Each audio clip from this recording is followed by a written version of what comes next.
Hello बच्चों, let's read the question. बच्चों question में पूछ कह रहा है कि सेलेक्ट द करेक्ट स्टेटमेंट। चार स्टेटमेंट दे रखे हैं, इनमें से बताना है कि कौन सी स्टेटमेंट आपकी करेक्ट होगी।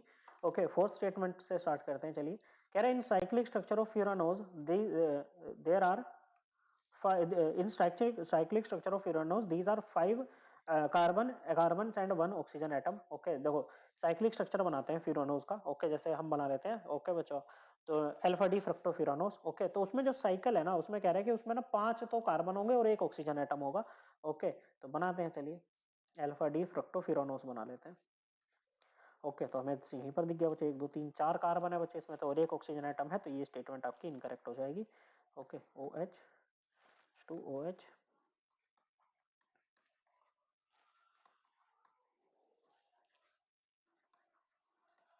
ओके बच्चों, तो ये स्टेटमेंट तो इनकरेक्ट है।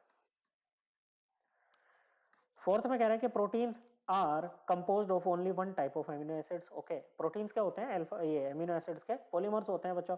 और कह रहा है केवल एक टाइप की एमिनो एसिड उसमें होती है, तो ऐसा नहीं है बच्चों, ऐसा जरूरी नहीं है। ओके, एक से ज्यादा टाइप की भी हो सकती है, तो ये स्टेटमेंट भी इनकरेक्ट है। फिर कह रहा है amylose is a component of cellulose. Okay बच्चों, सेल्यूलोस क्या है बच्चों? ये आपका एक पॉलीसैकेराइड होता है। ओके, ग्लूकोज का।